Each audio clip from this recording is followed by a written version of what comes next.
lies within the circle of fifths.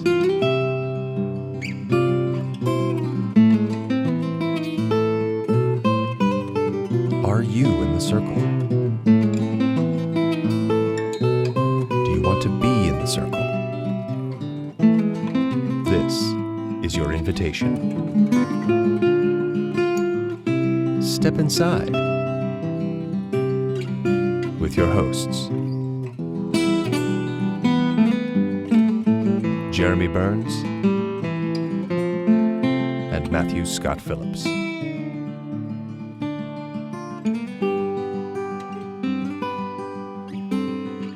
So check this out, Matt. Yes, sir. I got this one of these little milestones I want to share with you guys, because as musicians, we all have these aha moments where we know that we've accomplished something. Right. So my wife, Heather, wanted to record some music for her dad for Father's Day. Oh, that's sweet. And she, he's kind of a traditional kind of Christian fellow, you know. Uh-huh. And she wanted to use some themes that she remembers being some of her favorites from when she was going to church back in the day. And then also a couple of other things. And I said, she was like, I'm thinking about just finding the karaoke files and singing along with him. I was like, no, come on, we can do this. Come on, we can do this. Yeah, so let's harmonize some stuff. We actually busted out On Eagle's Wings and Let There Be Peace on Earth. Nice. And those were things that when I was a kid going to church, I remember those things. They're right in my head. Sure. I didn't even have to look up the chords. I just sat there and I played the melodies and basically nailed a majority of them on the first try. And she was just kind of watching, and I could see she was like really getting impressed. So that was kind of a rush. It's always good when you can impress your wife or girlfriend. You marry him and you landed him. It's like you do need to impress him. It's good. It keeps things kind of yeah. You got to keep a little bit of the magic going, right? But that was certainly magic, because I could tell she was really kind of turned on by that whole thing. So how did you accomplish this great feat of musical mastery that? I listened to Music Student 101. There you go, of course. I can honestly say I might not have been able to pull this off a couple of years ago. It sounds kind of simple. These aren't very complicated things, Right, yeah. A lot of these traditional things Church are just hymns 1, 4, and 5. things, yeah. But a lot of the melodies are very beautiful. They have a lot of leaps in them, Yeah, actually, those things are great ways to study theory. Yeah. Because they're not, harmonically, they're maybe not as deep or complex as Beethoven or something, but they do follow the same rules, and they can be really beautiful, and they're actually a great way to sort of learn more about music. Yeah. Well, that was just one cool moment where I actually surprised myself. I was like, I can't believe I'm seeing. Is this me doing this? So I can still feel moments where the progression is occurring.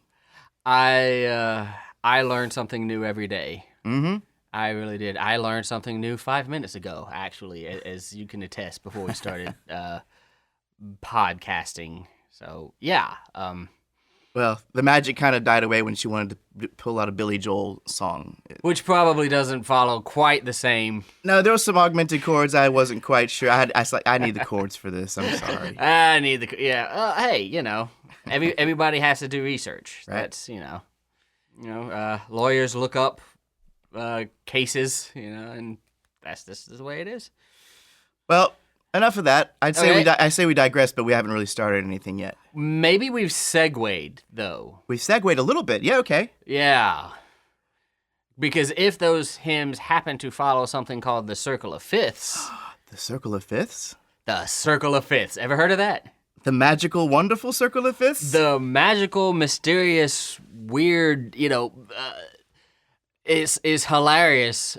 People take the circle of fifths, and when you learn about it in school, it really is kind of funny, because it almost seems like it's got this sort of occult, ritualistic kind of magic power kind of thing about it. I mean, it's literally arranged in a circle, right, with all these musical symbols around the circle, and it can be pretty trippy, but it's actually fairly easy to understand.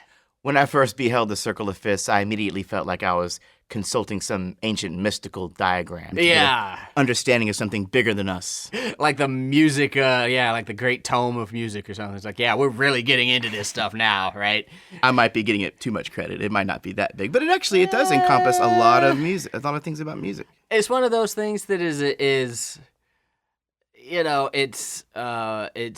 one of those things that is simultaneously fairly simple, but extremely universal and fundamental to the way Western music and arguably all music even works. So the more complicated you get, you eventually arrive back at the simplicity of the fifth or the circle of fifths. So, yeah, there you go. Light one up on that notion. Well, let me ask you this.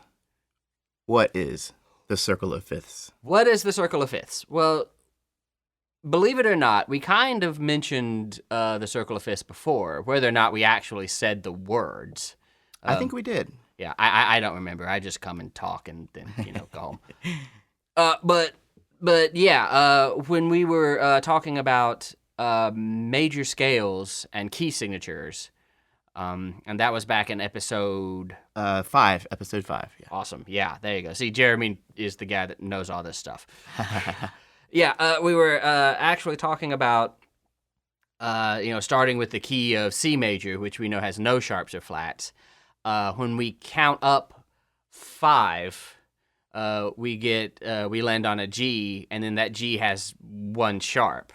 Right? 5 steps. Yeah, 5 scale degrees basically. C being 1, D being 2, E being 3, F being 4, G being 5.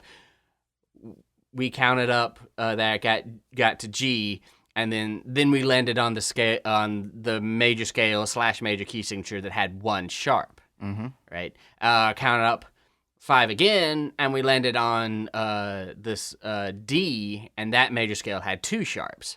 Right. And for anybody who's not familiar, definitely go back and check out episode 5 where we go all the way around, and then we do the flat keys too and all that good stuff. And I think in episode 8, was it, we did the minor scale versions of the minor. Yeah. So go back and listen to those podcasts if you feel like you need to. Point is, every time we move 5 scale degrees, 5 notes on that scale away from where we started, the tonic, we added a sharp. We moved from C, counted up 5 scale degrees, and landed on G, which has 1 sharp. When we went from G up 5 to D, that was 2 sharps. Going from D to A, that was 3 sharps. So C, G, D, A, E, B, 0 sharps, 1 sharp, 2 sharp, 3 sharps, 4 sharps. We're adding a sharp, right? For each new key signature along this sequence. Right, yeah. So to speak. As we go backwards, right, then we are necessarily taking away a sharp, right? So before we're going clockwise. Yeah, think of it as clockwise around the circle of fifths. I actually have a clock with this on it. I have a clock face, but at 12 o'clock is C and G, D, A, E, and then with the key signatures and then the relative minor key signatures towards the center and things. It's actually pretty cool. I am actually pretty jealous. Yeah, I may take a picture and we can put it on the website or something. Dude, you should. Yeah. So as we're moving counterclockwise, then we're taking away sharps, right? If we're going down from B to E, we went from 5 sharps to 4 sharps. Down from E to A, we're going from 4 sharps to 3 sharps. Down from A to D, 3 to 2, then 2 to 1 with G, and then back to C with 0. If we keep going counterclockwise, we go into the flats, right? So F will have 1 flat, and then B flat will have 2 flats, and E flat will have 3 flats, right? Back in episode 5, when we did major keys, we talked about how we can either go up a 4th to do the flat keys, or we can go down a 5th, because those are the same things. The 4th is the inversion of the 5th. Right. Right. So descending 5ths is the same thing as ascending 4ths, if that makes sense. Indeed. So this is basically the circle of 5ths. In a nutshell, is this motion either by 5ths or 4ths around this circle. 5ths clockwise, 4ths counterclockwise. Yeah. And doing that, we get this great little layout of the circle of 5ths, and that has this kind of, really almost symbolic, this level of symbolism to it or something. Obviously, all of these scales have relative minors. Mm-hmm. So, check out episode 7, 8. Well, eight would be the episode on minors. Okay, yeah. So check out episode 8 for what a relative minor is, but they have the same key signature, and so the same thing is happening in minor scales. And we often put C at the top because it has no sharps or flats, but you could really put any note at the top, right? I mean, this is still going to be the same principle back and forth. The progression works in the same ways. Right, yeah. It's all relative. Yeah, it's all relative. You're going to hear that a lot, guys. Nice, yeah. And, you probably, as we move on, you're probably going to also hear us talk a little more abstractly about things like scale degree 5, or the tonic chord, and just know that applies to all keys. Yeah, because right. really, a key is just the same idea starting on a different place, so these things tend to apply to all of them. There's no fixed C, so to speak. There's no fixed C. Back before equal temperament happened, that wasn't necessarily the case. Yeah. That's one of the reasons for equal temperament is, the key of B was just as easy to play in and sing in as the key of A, which was, or the key of C, which was awesome, right? Yeah. Hey, as long as we're going back in time, do you want me to mention the appearance of the circle of fifths, the first appearance? Sure. Back in the 1670s, there was a theorist named Nikolai Deletsky. Yeah. I'm not sure if that's how that's pronounced, but close enough, I suppose. He came up with a treatise called the Grammatica? Sure, Grammatica. Grammatica. Okay, Yeah. Maybe I made that more complicated than I needed it to. But it was actually the first known treatise to address composition techniques of Western polyphonic music. Oh, fascinating. Polyphonic meaning more than one note, more than Right, yeah. But that was the first appearance of the circle of fifths. He actually came up with this. I don't know if it's he alone that came up with this diagram, but that was in there for the first time back in the 1670s. Fascinating. Back in the 1670s.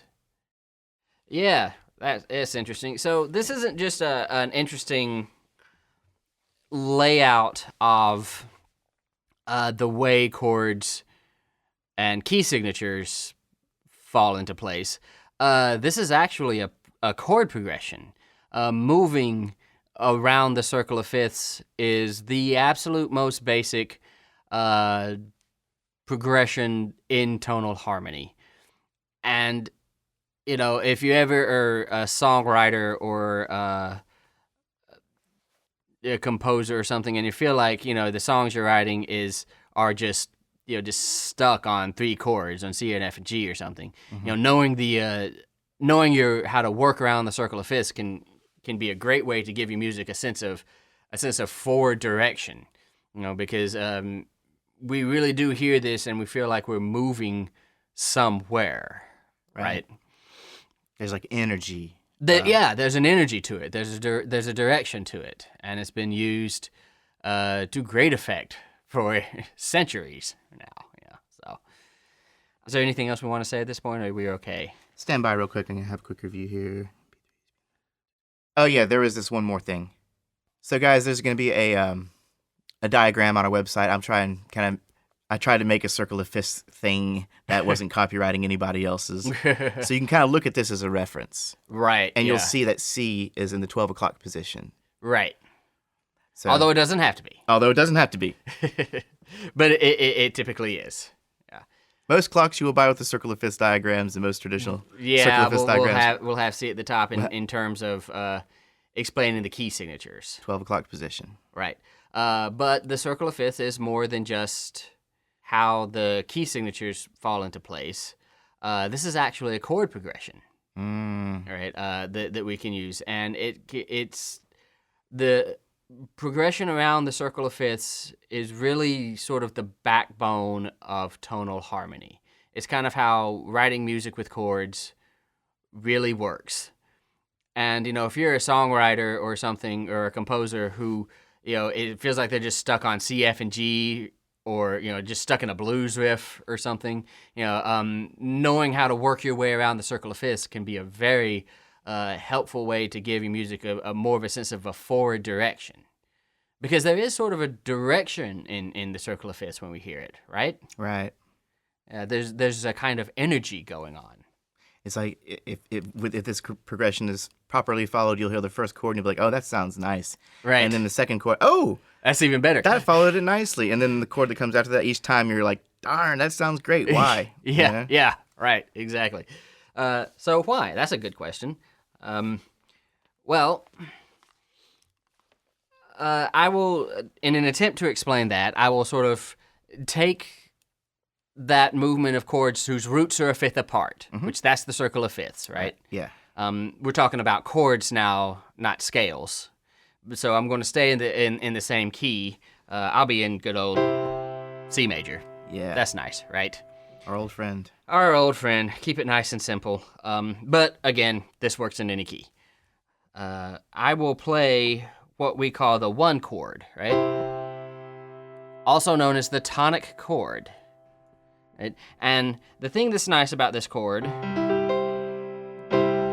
is that it has this great sense of rest, right? When I'm playing a chord progression, any chord progression, and I'll just try to play one really quickly. So if I play,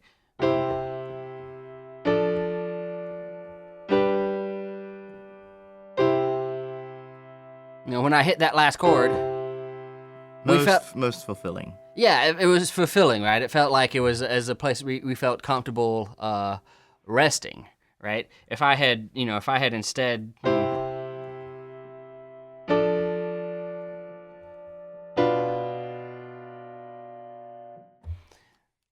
If you had just done that and started to walk out of the room, I think I would have insisted that you come back. Right, and insisted come back and gone. You may now leave. Right? Yeah, this is a great way to torture music students, right? to just end on that chord and like, oh, come on. And you enjoy that, don't you? You just a little bit. Just a little. Just a little. I usually go back and play the right chord. Usually. Yeah, and there are all sorts of great reasons why that chord feels at rest, right? I mean, we've talked before, I think, about tendency tones. So the leading tone, which is scale degree 7, has that huge tendency to want to move back up to tonic. So that's what creates that kind of pull. If I were to play a 5/7 chord right there, now we've got two tendency tones. We've got a scale degree 7, a leading tone, wanting to pull back up to the tonic, and we've got a scale degree 4, the 7th of that 5 chord, wanting to pull down to med, pull down to scale degree 3, right? So. Yeah.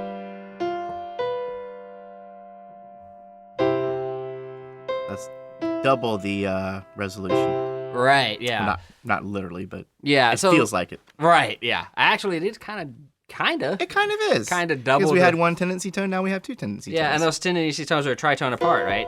And very, very unstable, right? Yeah. That's just the chord they really hated in the Middle Ages. And that chord wants to.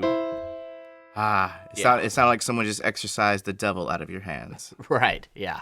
So there's reason why when we hit this one chord, it is a chord that sounds like it's at rest, sounds like we've concluded something.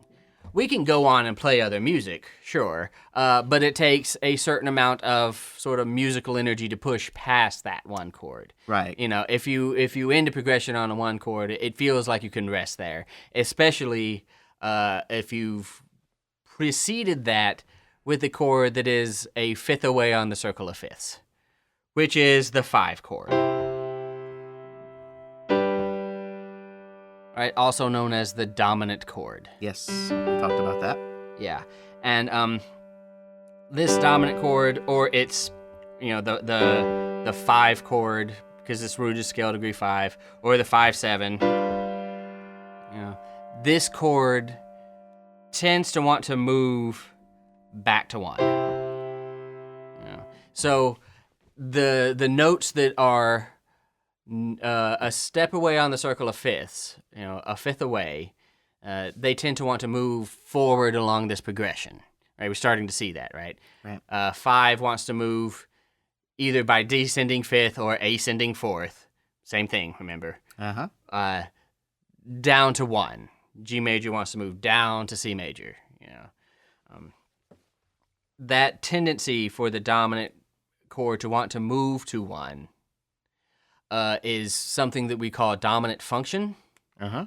Which means dominant function means it just wants to move to a chord that is the tonic, which, and that sense of rest is something that we call tonic function, right? So it wants to move into this place of rest. This is how motion in music is created. Can the importance of the relationship between the 1 and the 5 chord be overstated? It cannot. The 1 and the 5 is the basis for all music. So much so that people have tried, with some degrees of success, to sort of pin it on natural occurrences, frequency ratios, and things like that. You know?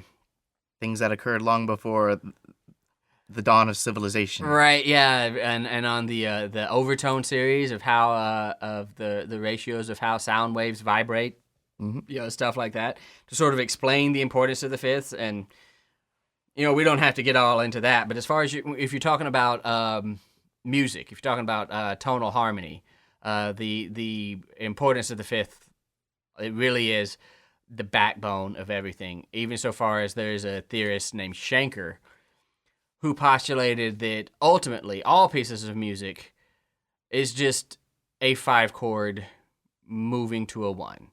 Or it's a 1 chord moving away to a 5 chord, and then that 5 chord moving back to 1, and that everything could at its most fundamental level is doing that. Everything, if you reduce it all down to one, if you reduce all these complicated chord progressions into one simple thing, he's still saying, which is kind of mind-blowing to me. It's hard to grasp, but I look forward to talking more about him and his theories. We'll talk about that. We'll talk about how reduce can be a tricky word, and can lead you to some bad assumptions. But at its fundamental skeletal structural level, cannot be overstated. Very cool. Yeah. So that's the one. That's the one. And then we learned that the 5 leads best into the 1. Right, yeah. And, you'll notice with that, we're sort of going backwards, counterclockwise down the circle of fifths, right? If I was to come up with some kind of example or draw some kind of analogy, I would consider the 1 chord to be like the finish line, Right. The 5 chord being like the 5 yards, 10 yards right before that, Right, yeah, or like the final lap or something. So when the winning runner gets to that end of the finish line, he's gonna have to stop and bend down and take a deep breath. Right, yeah. He could keep running, but it's gonna take a little bit more exertion to ramp it back up. That's a great analogy. Continue to run back over there. That's a great analogy. I thank you. Yeah. He could keep running.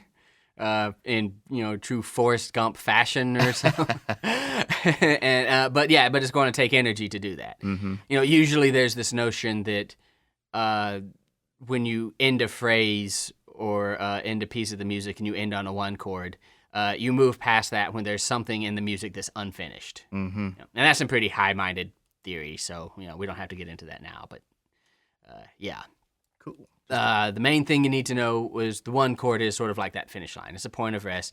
The 5 chord is the sort of almost there point, towards that finish line.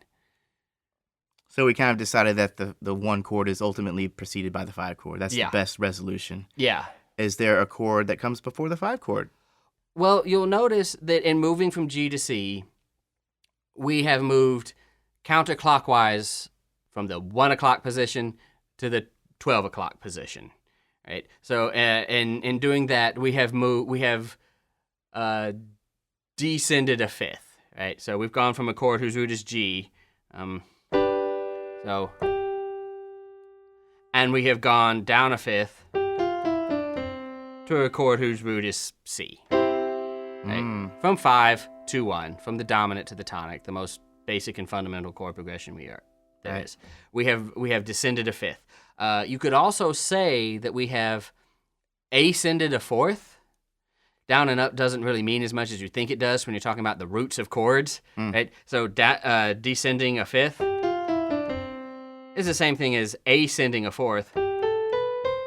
We end up on C, either time, right? So descending fifth, ascending fourth, same thing. Same difference. Yeah, same difference. So we have gone from G to C. We have descended a fifth or ascended a fourth. If we go 1 clock position out from G to what is the 2 o'clock position, Yep. We will be on D, which is, if we're staying in the key of C major, this is a 2 chord. Okay. Right? A chord based on scale degree 2. And in major keys, this will be a minor chord, right? Refer back to previous episodes for diatonic chords. Diatonically speaking, in C major, this will, in all major keys, this will be a minor chord. In minor keys, this will be a diminished chord. But it is, either way, it is the 2 chord, right? Nice, pretty little minor chord, right? That chord in itself wants to move from 2, go counterclockwise on the circle of fifths to 5, go counterclockwise along the circle of fifths again to 1. That was just as gorgeous as anything. Matt. Yeah, so we've got a nice, pretty little chord progression going here now, right? In C major.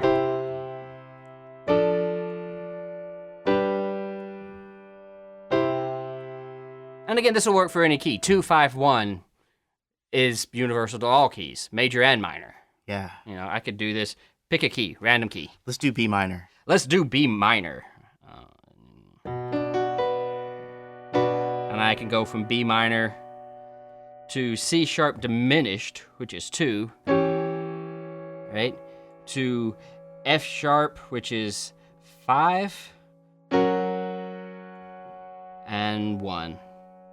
So 2, 5, 1 works in anything, right? That flowed like water. Yeah. Beautiful, right? Yeah. And this is really kind of the fundamentals of music, of classical music, definitely, but it falls over into other styles too.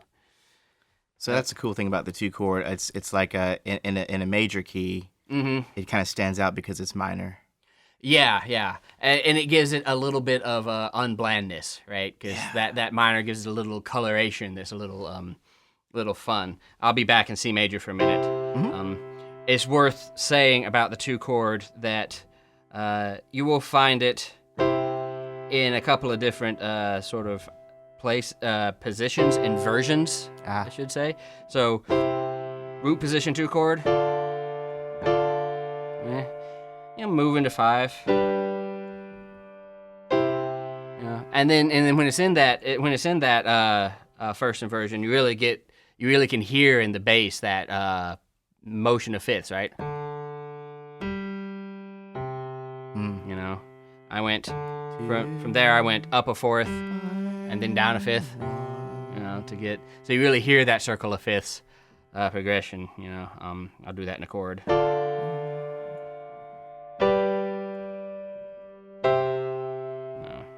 You also often will hear the 2 chord the way I was actually playing it originally, which is in a first inversion with the third of the chord in the bass, right? Mm-hmm. And then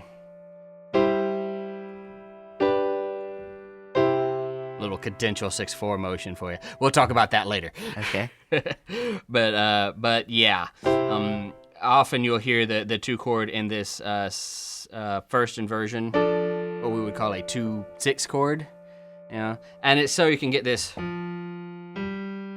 motion in the bass, this kind of motion by second in the bass, which has kind of a nice little pull to it, right? So in the bass, you're actually hearing like 4, 5, 1. Yeah, you're hearing 4, 5, 1. Yeah, the primary triads. So if you're hearing that in the bass, make sure you double check in here to hear if that's a minor chord or a major chord. Right, yeah, especially if you're in an aural skills test. Yes, right? because if that's a major chord, you heard 4, 5, 1. If that's a minor chord, you might have heard 2, 5, 1. Yeah. Right?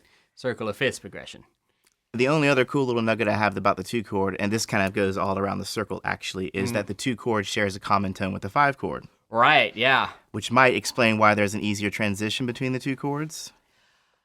It's certainly true that transition is easy. Yeah, the 2 chord will share a tone with the 5 chord, which will in turn share a chord tone with the 1 chord. Right, which is always the 5th, right? Yeah, it's always that 5th of that chord, which is becoming the root of the next chord if we're moving counterclockwise around the circle of fifths. So you're always going to have that 1 chord in common, which, yeah, makes part writing and stuff pretty easy. Cool. Very cool. Yeah. I feel pretty good about the 2 chord. Do you think we said enough about that? For the time being, certainly. All right. What's next? What is next in this circle? Well, if we move a 5th away again, so if we go even a step further out from where the 2 chord was to the, I don't even remember now, is it the 3 o'clock position? Yeah. Yep. If we move out to the 3 o'clock position, we have the chord that is a 5th away from the 2 chord, and that is the 6 chord. So I'll be back in my key of C major, and I'll play a 6 chord, and you've probably figured out how this is going to work at this point. The 6 chord is going to want to move to a 2 chord, which wants to move to 5, which wants to move to 1. Yeah, nice and pretty, right? So there's 1, 6, 2, 5, 1. Yeah, and probably shouldn't get into this a whole heck of a lot at the moment, but you notice using the 6 in root position and the 2 in first inversion, 2-6, I got these little changing notes around the bass. A lot of times we use inversion of chords just to make cool bass lines. Right. That's like, that's like one of the main reasons you invert chords. The other one is, of course, to help you avoid parallel fifths and octaves and all that good crap. But, it also makes for really awesome bass lines when you do that.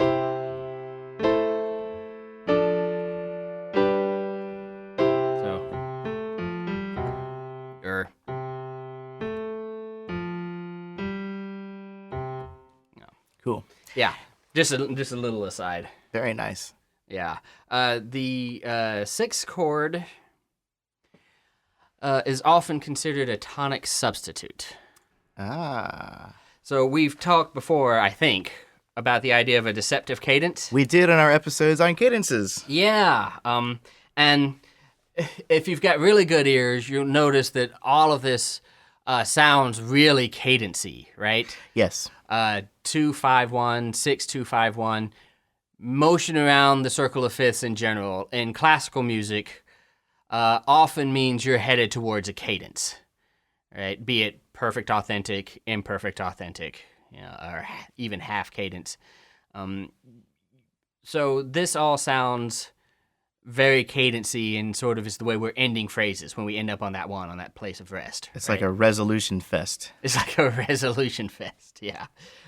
It kind of means, it's kind of like, to use your previous analogy, once you start going around the circle of fifths, your runner's kind of sprinting those last 10 yards to that finish line, which is the tonic chord, right? Mm-hmm. But there is a type of cadence called the deceptive cadence, in which the 6th chord sort of acts as a substitute as a 1, right? So if I'm in C major and I play 2, 6, and then 5, and then do this, we had this 6 sort of filling in for 1. Instead of hitting that finish line, we kind of veered off the race course or whatever. This analogy is going to start breaking down. maybe the winner thought that was the finish line, but actually he didn't quite make it there. Yes, something. Yeah, and we're grasping. Right, and this is a type of deceptive cadence, right? So and then oh my God, 6. Yeah, which can then itself sort of be used to continue around the circle of fifths. And get to the real cadence at some point, right?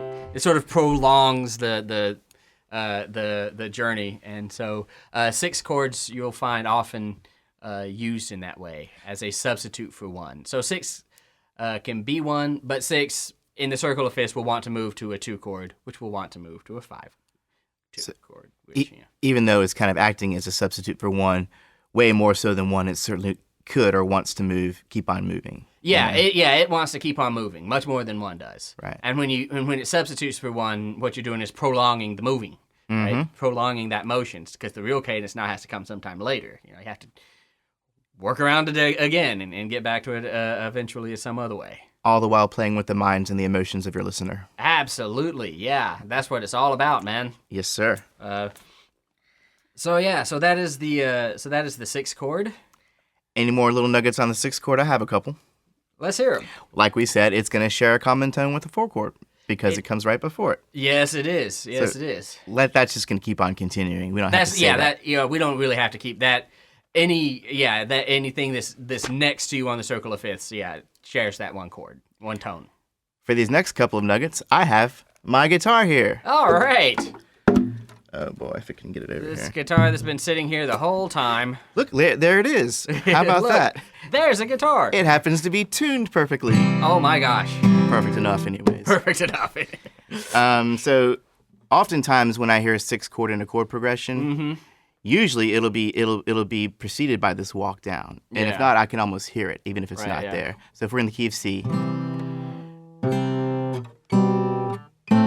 Yeah, that's very common. So it's like 1, 7, 6. Yeah, do the finger picking Dust in the Wind version. Oh. There you go.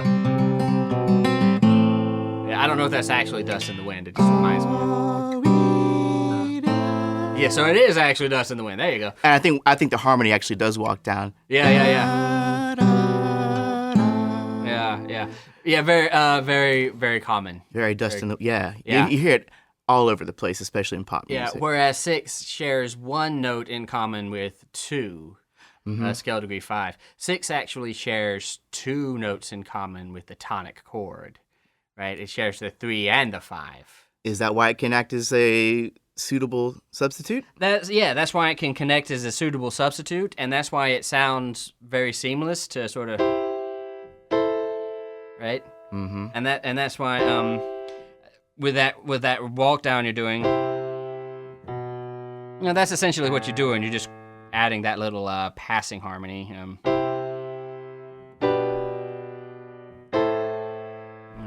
Lovely. You're sort of connecting those two chords that have a lot in common in terms of the notes they share. One other thing is a very common chord progression that you may be familiar with and kind of wraps up us to where we are at this point. It's called the 1-6-2-5. Right, yeah. So you'll hear this kind of 1, 6, 2, 5. 1, 6, 2, 5. Yeah, absolutely. It's been in just about every jazz standard. At some point, yeah. At some point. That's and it's been used in folk music and country music and all over the place. Lovely Rita Meter maid. Womp, womp, womp. Yeah. Yeah. And it's just a circle of fifths progression. Yep. Just a circle of fifths progression. 1, 6, 2, 5. Yeah. And that's why that felt so good and cool. Yeah, absolutely. It's why it sounds so musical. So yeah, we have that. We have the sixth chord. 6-2-5-1 is really common, really basic, really kind of see it everywhere, everyday kind of a circle of fifths chord progression. If we go yet another position away from 6, we are now on 3, right? And I mean by that I mean the 3 chord, the chord whose root is the mediant scale degree. Right, where 6 was the submediant. Where 6 was the submediant and 2 was the supertonic, and 5 was the dominant. Now we are on the mediant. And the mediant still works. The progression still does work. 3, 6, 2, 5. You hear that as jazz musicians will call that a turnaround. For example, the one thing I just played on the guitar was considered the 1-6-2-5 turnaround. Yeah. But in classical music and in other styles of music too, the 3 chord honestly is curiously uncommon. It does happen. You definitely do see 3 chords. Mm-hmm. So don't think that you won't see it. but it's not the most common chord ever. In fact, when you think you're hearing a 3 chord, yeah.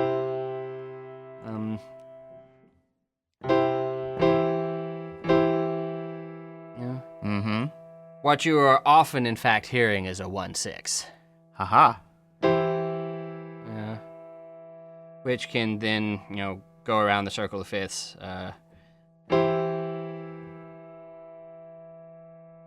Let's see if I can do this in a fun way.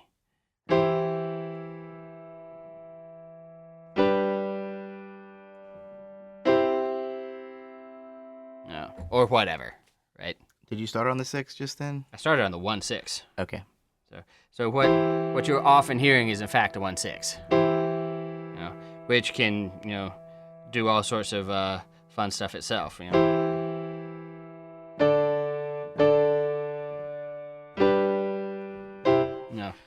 Okay, so what it sounds like is if we're in a major key and we hear the bass move from 1 to 3, yeah, we need to make sure that we're not hearing a 1 chord again. Right. Or, and hearing a 1 chord in first inversion. But yeah, more important in first inversion. So if you hear that chord and you're pretty sure you heard the 3rd in the bass, you also have to pay attention to the quality of the chord being built on top of this note.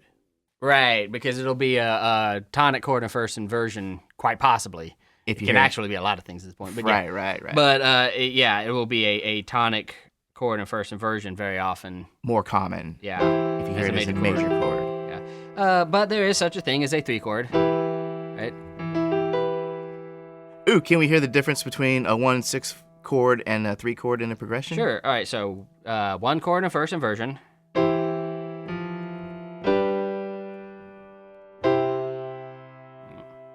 And versus a 3 chord.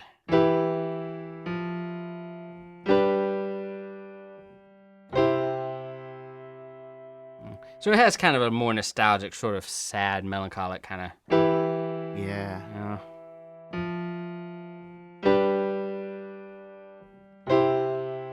And had a little walking bass passing tone in there because I'm awesome like that. But yeah, you definitely hear 3 chords. It's not like they don't happen. Yeah. But they aren't as common as 6-2-5-1, right? And it's my understanding that the 3 chord makes its appearance a little more often in minor keys. Right, yeah, because in minor keys, the 3 chord is the relative major. Go check out episode 8. Uh-huh. And so for that reason, it kind of has more importance in the overall structure. It's kind of a modulatory goal. But we'll talk about modulation in the future sometime. I've heard some theorists say that the 3 chord, and as we're discussing it, is very far removed from the 1 chord in the circle of fifths. So we had to go 1 to 5 to 2. Yeah. Before we finally landed on 3. So yeah, it's pretty far away. Even though they're far removed on the circle of fifths, they have 2 common tones. Yeah, they do have 2 common tones. So yeah, the 3 and the 5 of the 1 chord is the 1 and 3 of the 3 chord, right? Yeah. So they seem that you would think they would be very close to each other. Mm-hmm. On the thing is, it depends on how you define close. Uh-huh. Right. So contrapuntally, yes, they are close. For the reasons we just said, that you can move between 1 and 3 by only changing 1 note, right? Yeah. And people take advantage of that all the time, and especially in pop music, right, or in rock music, or things like that. Yeah. Contrapuntally, yes, they're very close. But we could also consider them distant harmonically because of the distance around the circle of fifths, right? In terms of how hard they would have to work before they finally land back at the 1 chord. Right, exactly. Because the idea of harmony really, and we said you can't overemphasize the importance of fifths. The idea of harmony is kind of movement by fifths. This is kind of how this works, right? Mm-hmm. So you would have to do a lot of moving by fifths to get from a 3 to a 1 chord.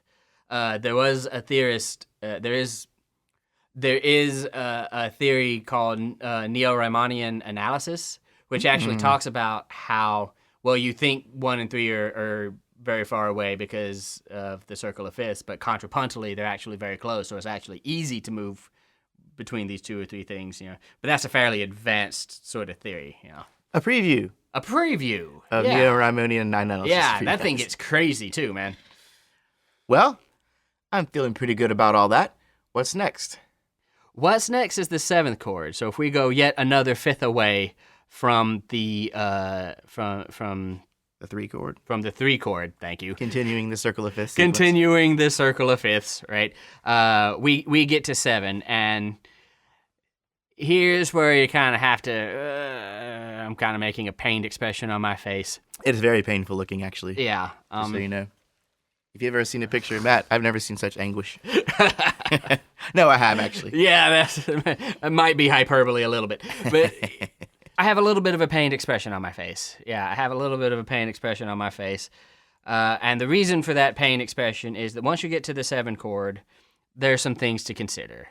So while the 7 chord certainly can, and so I'll just start playing stuff. So I'm in C major still, you know, good old C major. While the 7 chord certainly can move to 3, you know, and then continue around the circle of fifths in some way, right? Yeah. Sorry, I have to finish that. While it certainly can do that, the 7 also has another very, very important function, and that function is to move to 1. You hear how beautiful that was? Very much. Yes, I'll do that again.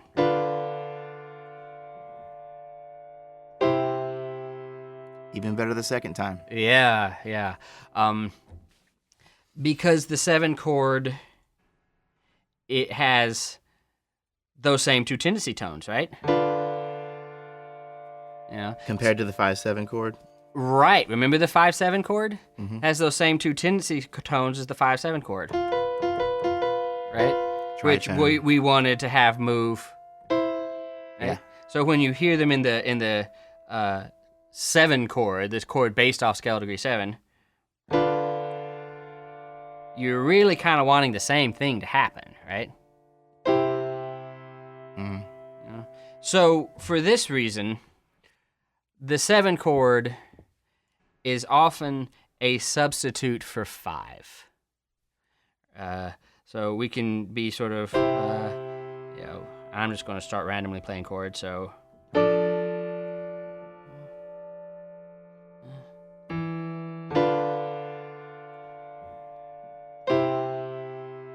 So what I heard, those last 2 chords actually heard a 7 going to 1. Where right, it really so felt like a 5 to 1, honestly. Felt a lot like a 5 to 1. So what I did was I'll just play 1, and then I'm going to do, what did I do? 2-6, little passing tone. 7 in first inversion to avoid parallel octaves, actually. Hey. Yeah. So yeah, this chord is this 7 chord is a substitute for a 5 chord. It really, the only difference is the absence of scale degree 5. So if I take this 7 chord, you know, and then add scale degree 5, now I've got a 5-7 chord, right? The only difference between a 7 chord and a 5-7 chord is scale degree 5. I have a small handful of questions to ask about the 7th chord, but since we're on the 5 right now, let me ask you this. Okay. Does the 7 have a stronger tendency to resolve to 1 compared to the 5 chord? No. Question mark? Question mark? I think they both have some pretty strong tendencies to resolve to the 1.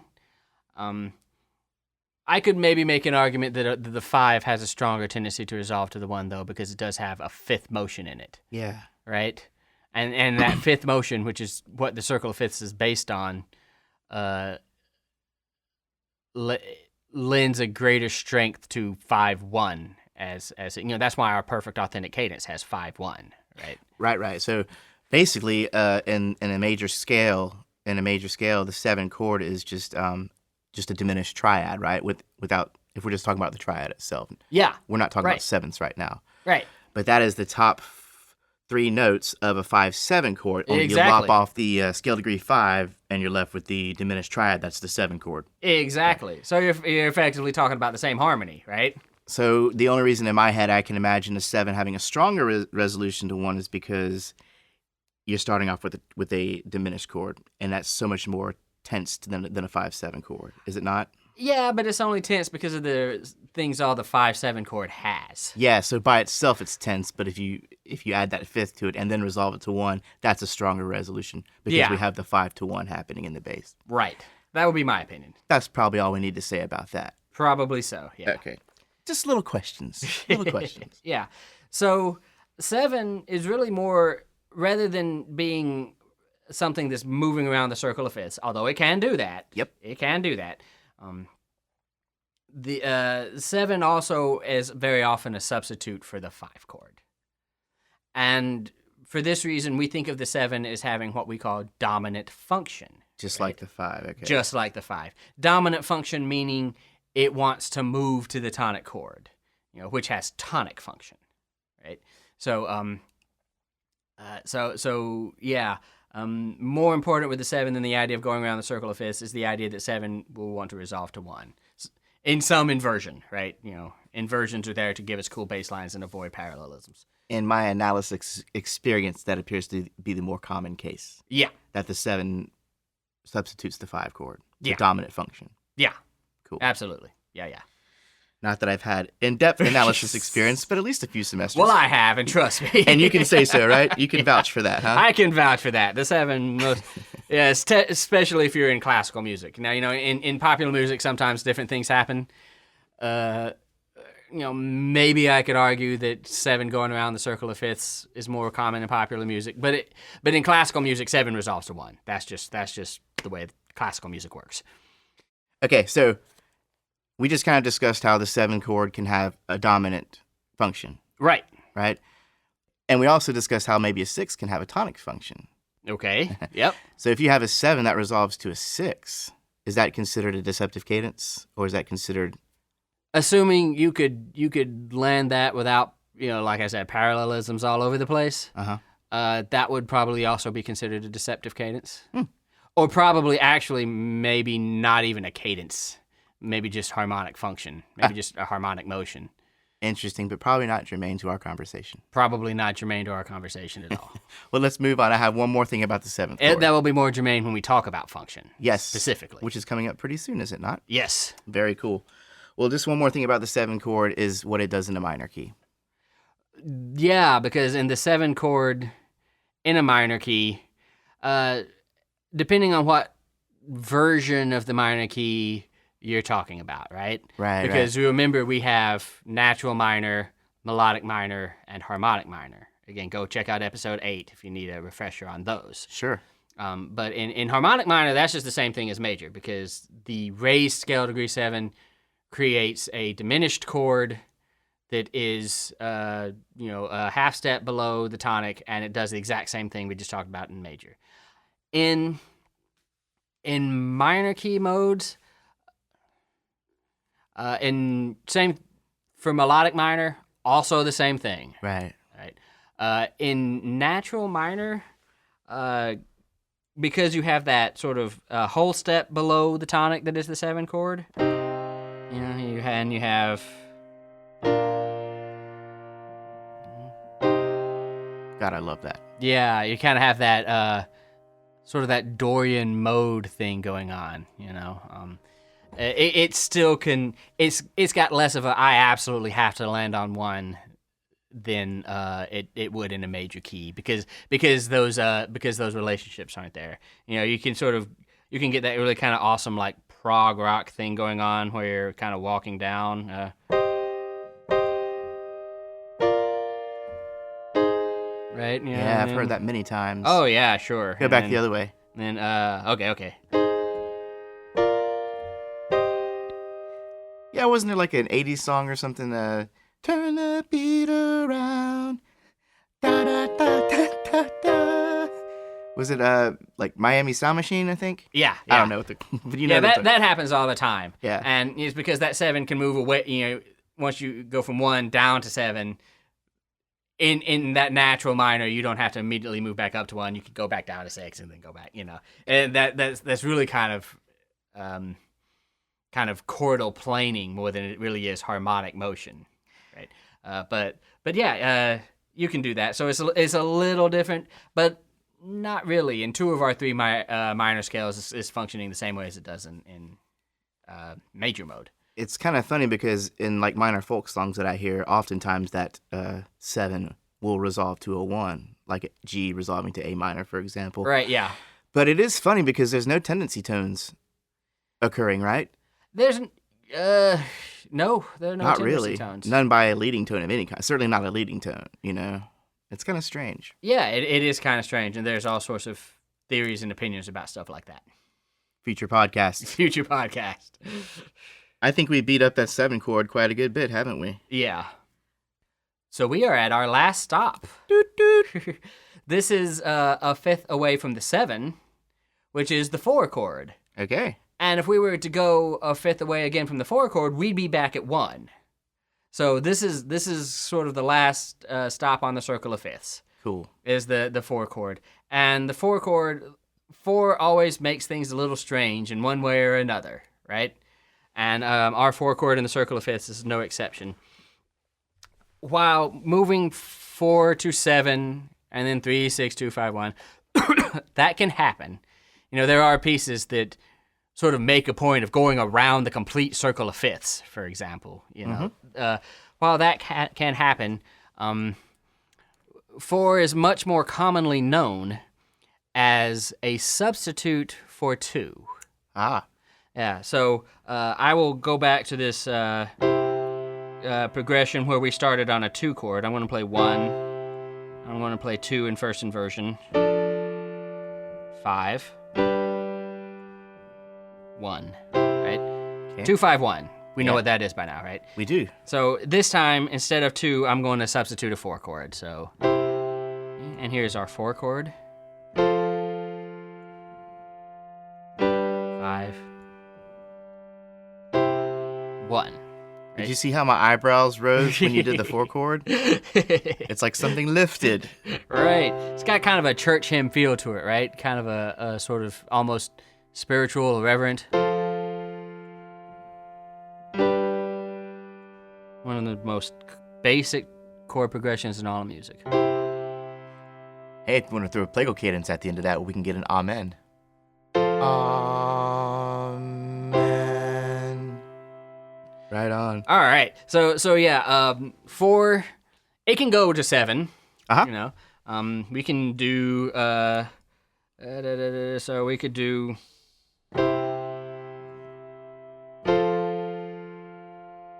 then,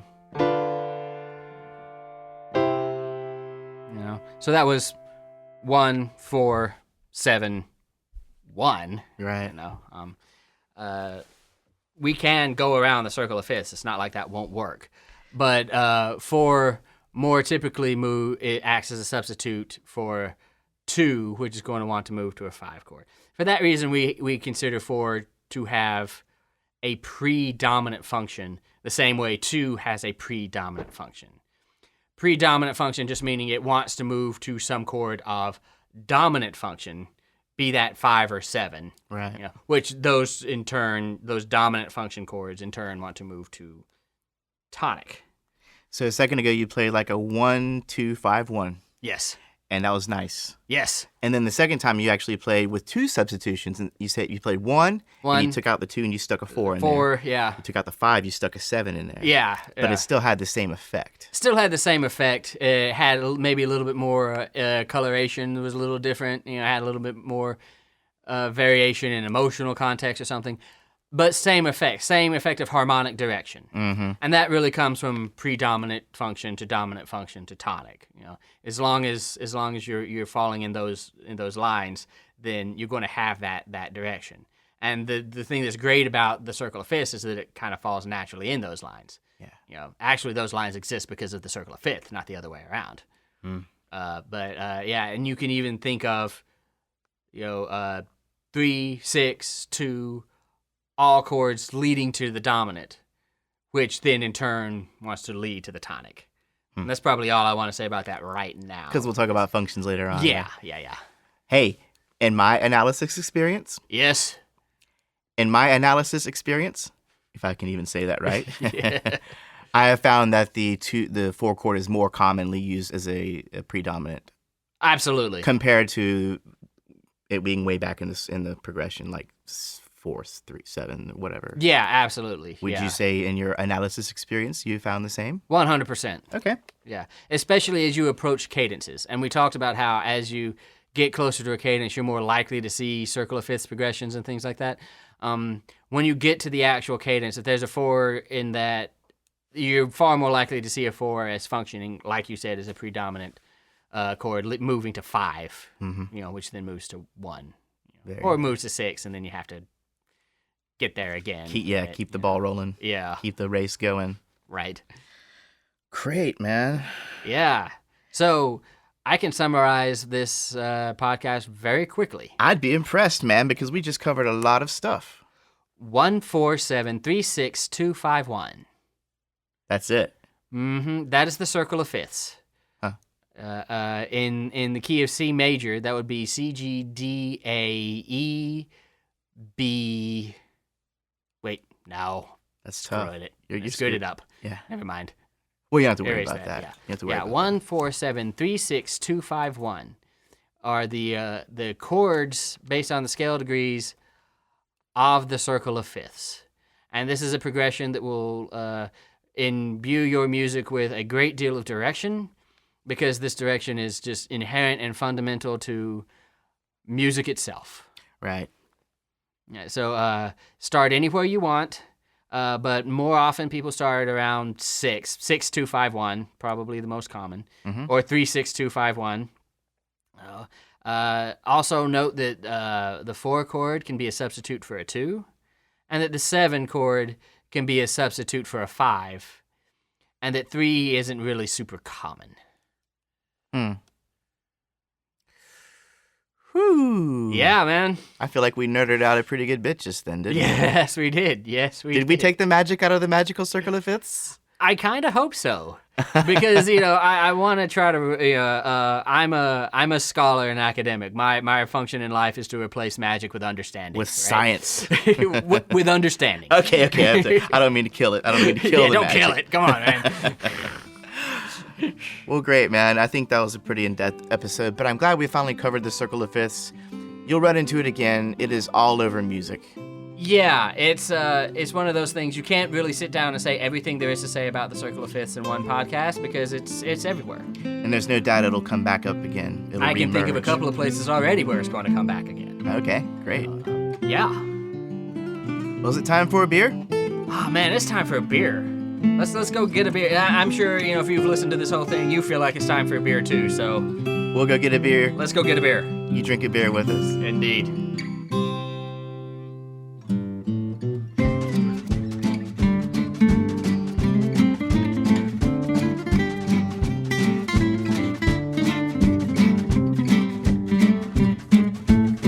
Thanks for listening. If you'd like to help us keep the lights on, feel free to click the donate button on the homepage of our website, musicstudent101.com.